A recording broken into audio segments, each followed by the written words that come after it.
नमस्कार, आप देख रहे हैं न्यूज़ वन क्लिक और इस बुलेटिन में आपका स्वागत है। मैं हूं आपके साथ श्वेता। आइए नजर डालते हैं शहर की खास खबरों की ओर। बड़नगर के पूर्व विधायक शांतिलाल धाबाई एवं एसडीएम निधि सिंह के बीच विगत दिनों बारिश के पानी के निकासी की कार्रवाई रुकवाने की बात पर हुई तू मैं का वीडियो वायरल हो रहा है। आइए जानते हैं क्यों जनप्रतिनिधि अधिकारी भूले शब्दों की मर्यादा। उज्जैन जिले की तहसील बड़नगर में पूर्व विधायक शांतिलाल धवाई किसी काम को रुकवाने गए थे, जहां एसडीएम निधि सिंह खेत में रुक रहे पानी की निकासी का निराकरण करवा रही थी। दोनों के बीच बातचीत में नौकरी को लेकर पूर्व विधायक ने कोई टिप्पणी कर दी।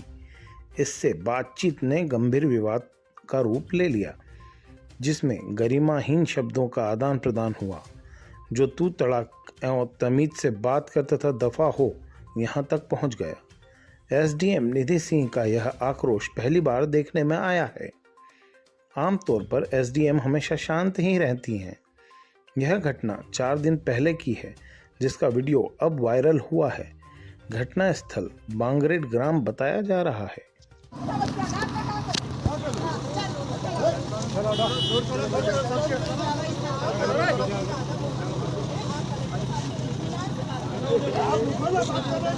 आप कलेक्टर साहब से अभी बात लगाइए, मेरे सामने लगाइए, नहीं तो आप रास्ता मत रोकिए।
$10,000 के इनामी सटोरिये रवि पबनानी के जिस घर पर पुलिस ने दबिश देकर करोड़ों का सोना और लाखों नकदी बरामद की थी, उस गुरु कृपा नामक आलीशान मकान को गुरु पूर्णिमा के दिन नगर निगम ने पुलिस प्रशासन की मौजूदगी में ध्वस्त कर लिया।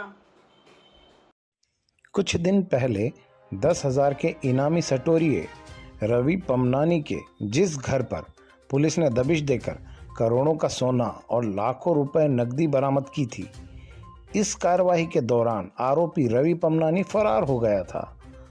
उसे गुरु कृपा नामक आलीशान मकान को गुरु पूर्णिमा के दिन नगर निगम में पुलिस प्रशासन की मौजूदगी में ध्वस्त कर दिया। पुलिस ने अब तक आरोपी के 3 अवैध आशियाने ध्वस्त कर दिए हैं और आरोपी की तलाश कर रही है।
बच्चों से भरी स्कूल बस और आयशर की हुई आमने सामने भिड़ंत। बड़ा हादसा टला, गनीमत रही कि बच्चे सुरक्षित हैं। बड़नगर रुनिजा मार्ग पर एक आयशर चालक ने लापरवाही पूर्वक अपना वाहन रॉन्ग साइड चलाते हुए सामने से आ रही सरस्वती विद्या मंदिर की बस जो बच्चों को लेकर स्कूल जा रही थी को टक्कर मार दी। वह तो गनीमत रही कि स्कूली बच्चों को किसी प्रकार की चोट नहीं आई। हादसे में दोनों वाहन चालकों को चोट आने पर ग्रामीणों ने उन्हें बड़नगर अस्पताल में उपचार हेतु भर्ती कराया। बड़नगर पुलिस ने मौके पर पहुंचकर जांच प्रारंभ कर दी है।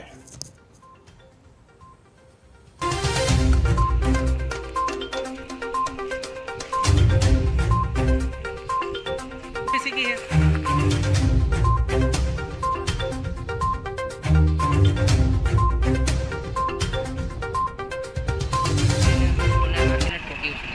नशे में था वो। तो ये जो बस में बच्चे भी थे, बस में बच्चे थे ना, कोई घायल वायल हुआ? कुछ भी नहीं हुआ, खाली सिर्फ ड्राइवर को लगी है बस। और आइसर वाले को कुछ? आइसर वाले को लगी ना तो घुटने में, बच्चे को खाली थोड़ी सी ब्लड चल होगी नाक में। आश्रम में भगवान श्री कृष्ण ने 64 दिन में सीखी थी 64 कलाएं। उसी सांदीपनी आश्रम में वर्ष में एक बार गुरु पूर्णिमा पर छोटे बच्चों को विद्या आरंभ संस्कार कराने के लिए देश भर से श्रद्धालु पहुंचते हैं। आज भी यहाँ भक्तों का तांता लग रहा है। उज्जैन के सांदीपनी आश्रम में गुरु पूर्णिमा पर्व पर भगवान के विधि विधान से पूजन के पश्चात महाआरती हुई। आश्रम के पंडित रूपम व्यास ने बताया कि शास्त्रों में उल्लेख है कि भगवान श्री कृष्ण और बलराम ने यहाँ 64 दिन रहकर 64 कलाएं और विद्याएं सीखी थी। आश्रम से शिक्षा ग्रहण करने के दौरान उन्होंने नारायणा में काल गणना भी की थी। श्री कृष्ण उज्जैन से लौटने के बाद ही द्वारकाधीश के नए स्वरूप में उभरे थे। गुरु पूर्णिमा पर आश्रम में छोटे बच्चों का पाटी पूजन होता है। इसको विद्या बुद्धि संस्कार भी कहा जाता है। पाटी पूजन 16 संस्कारों में से एक है। गुरु के समक्ष पाटी रखकर बच्चों से पाटी पूजन कराया जाता है।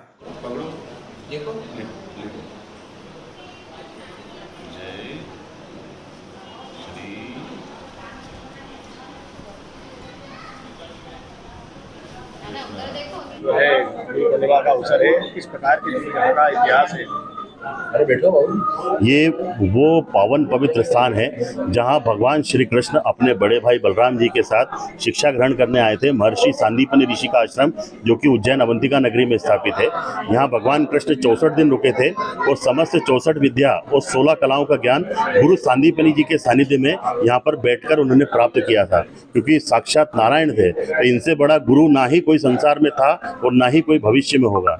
ऐसे गुरु का स्थान आज भी यहाँ पर विद्यमान है। आज दूर दूर से श्रद्धालु आज गुरु पूर्णिमा के महापर्व पर आ रहे हैं, अपने बच्चों को लेकर आ रहे हैं। यहाँ पर उनका विद्यारंभ संस्कार करवा रहे हैं, ताकि यहाँ पर एक सबसे बड़ा कार्य है कि यहाँ गुरु और गोविंद दोनों के दर्शन होते हैं। यहाँ गुरु के पूजा होता है, ठाकुर जी का पूजन होता है।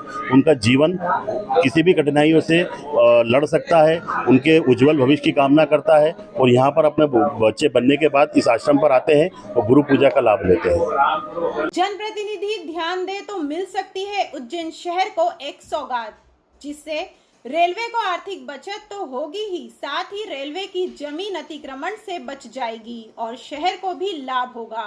यहाँ बात हो रही है मेमू रेक मरम्मत कारखाने की, जिसके लिए उज्जैन में पहले से ही सारे संसाधन मौजूद हैं। बस जरूरत है जनप्रतिनिधियों के थोड़े से प्रयास की। उज्जैन रेलवे स्टेशन पर लोको कॉलोनी के पास पूर्व में डीजल इंजन का टीआई शेड, इंजन रखरखाव मरम्मत कारखाना था, जिसे काफ़ी समय पूर्व बंद कर दिया गया है और यहाँ के स्टाफ को इंदौर एवं रतलाम स्थानांतरित कर दिया गया है। यहाँ पर बनी 2 लाइनों में इंजनों की जांच हेतु गोदी भी बनी हुई है और कवर्ड शेड भी है। वर्तमान में यह स्थान खाली पड़ा हुआ है, जहाँ भविष्य में अतिक्रमण होने की संभावना है। इस स्थान पर मेमू ट्रेन का, लोकल ट्रेन के मेंटेनेंस का शेड या कारखाना बन सकता है, क्योंकि वर्तमान में रतलाम मंडल में मेमू के रेक बढ़ने से इनके रखरखाव का कार्य भी बढ़ रहा है। अभी मेमू का सारा रखरखाव बड़ौदा शेड के पास है। रतलाम रेल मंडल में मेमू रेक बढ़ने से भविष्य में इनकी मरम्मत हेतु मंडल में ही शेड की आवश्यकता होगी। अभी भी उज्जैन स्टेशन पर दिन भर मेमू के रेक पड़े रहकर रनिंग लाइनें घेरते हैं। उन्हें शेड में रखवा दिया जाएगा तो उनका उचित रखरखाव, साफ सफाई भी हो सकेगी और स्टेशन की लाइनें भी खाली रह सकेंगी। ऐसा ज्ञात हुआ है कि रेल प्रशासन यह मेंटेनेंस शेड लक्ष्मीबाई नगर इंदौर में बनवाने जा रहा है, जहां अभी कोई व्यवस्था नहीं है और पिट आदि बनाने में भी काफ़ी व्यय होगा। उज्जैन में मेमो का टीआई शेड बनता है तो रेलवे को काफ़ी कम लागत लगेगी, क्योंकि भूमि, रेल लाइनें और पिट आदि पूर्व से ही उपलब्ध है। स्थानीय प्रतिनिधि इस पर ध्यान दें तो उज्जैन को यह कारखाना मिल सकता है, जिससे न सिर्फ रेलवे को राजस्व की बचत होगी बल्कि शहर की क्रय शक्ति में भी वृद्धि ही होगी।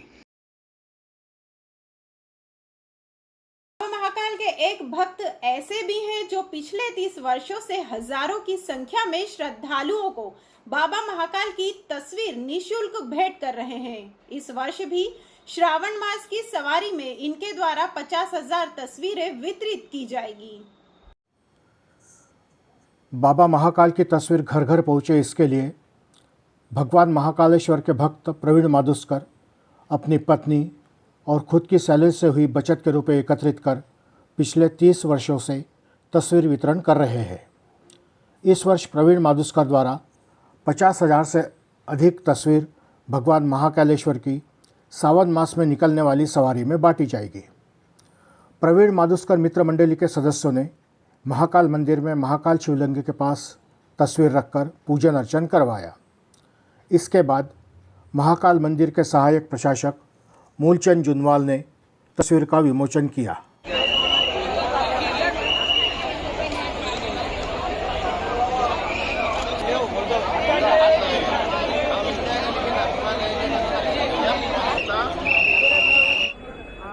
किस प्रकार से आपने बाबा महाकाल के दरबार में तस्वीर वितरण की है और कितने वर्षों से करते हैं आप? जय श्री महाकाल, सर्वे भवन्तु सुखिन। बाबा महाकाल के सब भक्तों को घर बैठे दर्शन हो और दर्शनकर्ता का बाबा महाकाल कल्याण करे, इसी भावना के साथ मैं विगत 30 वर्षों से भक्तों को निःशुल्क बाबा महाकाल के फ़ोटो फ्रेम भेंट करते आ रहा हूं और आज इसका शुभारंभ इस वर्ष का भगवान महाकाल के श्री चरणों में प्रथम चित्र भेंट करके और इसका शुभारंभ किया गया। कितनी संख्या में आप ये तस्वीरें बांटते हैं? और संख्या का तो कोई ठिकाना नहीं, पूरे वर्ष भर बनती रहती है और बढ़ती रहती है तस्वीरें। जितनी डिमांड होती जाती है उतनी बना के और वितरित करते रहते हैं। सावन में विशेष करके करीब 50,000 तस्वीर वितरित की जाती है। अब किस प्रकार से तस्वीरें बनवाते हैं या किसी से शुल्क वगैरह? नहीं, किसी से चंदा या दान इस विषय में नहीं लिया जाता है। मैं और मेरी पत्नी दोनों शासकीय सेवा में हैं और उस आय से कुछ बचत करके पूर्ण वर्ष भर में जो राशि बचती है, बचत होती है, उससे यह वितरण सेवा करता हूँ। इसके लिए किसी से दान या चंदा नहीं ग्रहण करता हूँ। जय श्री महाकाल। इस बुलेटिन में फिलहाल इतना ही। अगले बुलेटिन में आपके साथ फिर मुलाकात होगी। बने रहिए न्यूज़ 1 क्लिक के साथ।